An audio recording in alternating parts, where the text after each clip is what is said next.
Salut à toi, bienvenue dans cette nouvelle vidéo. Aujourd'hui je vais te présenter une routine de cartes qui utilise sûrement des techniques que tu connais, mais du coup ça va te permettre de les réapprendre et peut-être de découvrir une nouvelle manière de tourner un tour. Je te laisse découvrir ça dans la démonstration.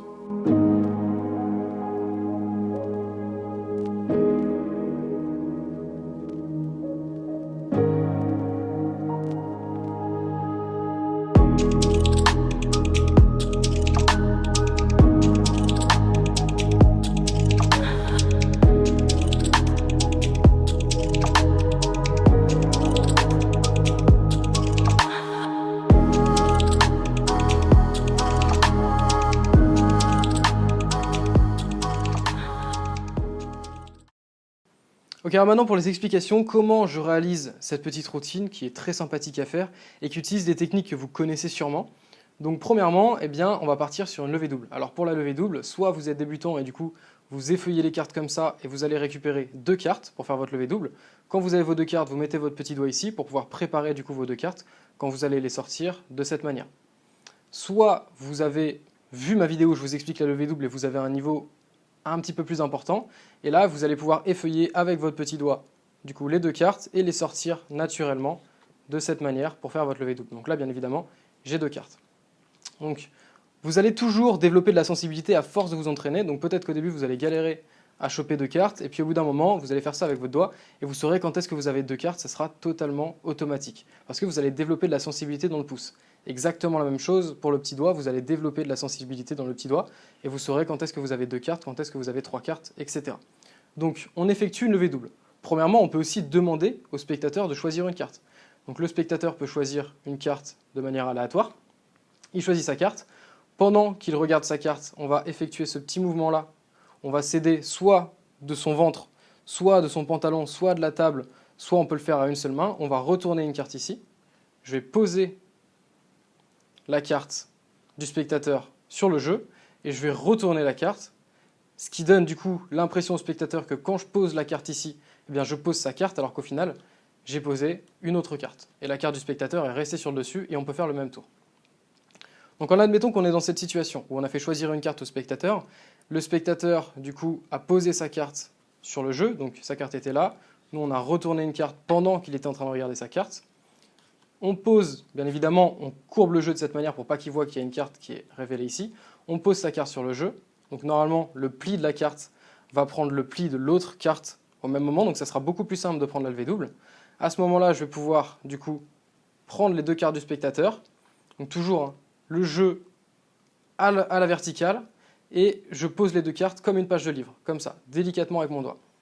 À ce moment-là, je coupe donc le jeu en deux. Je viens prendre la carte qui est censée être la carte du spectateur, mais qui n'est pas la carte du spectateur, puisque celle du spectateur est sur ce jeu-là. Donc le spectateur pense que sa carte est sur ce jeu-là. À ce moment-là, je vais venir faire une coupe à une main. Donc comment je réalise la coupe à une main? J'ai mon jeu qui est comme ça. Je vais tenir le jeu entre, premièrement, donc quand j'ai mon jeu comme ça, je vais le tenir entre l'index et le petit doigt pour me permettre de relever le jeu de cette manière.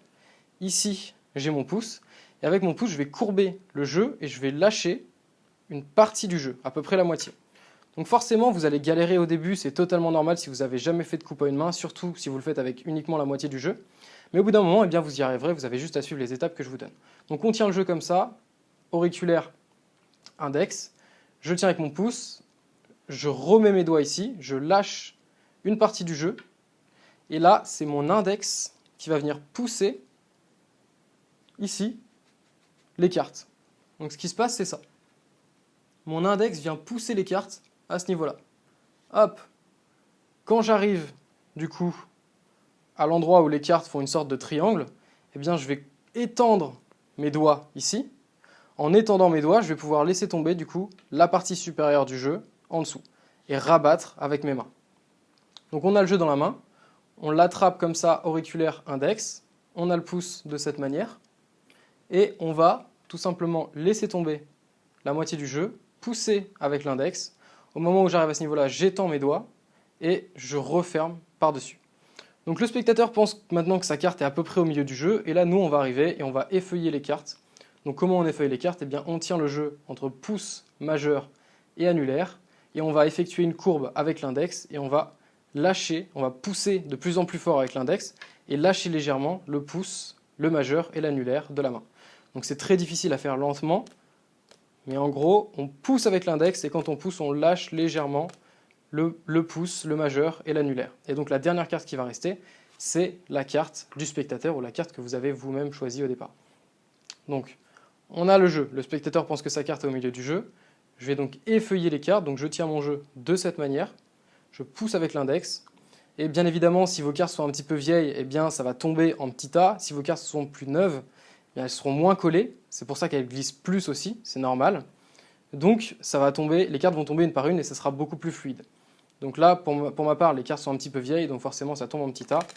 Et si je veux que ça tombe de manière plus fluide, eh bien il faut juste que j'aille beaucoup plus vite et que je détende mes doigts plus simplement.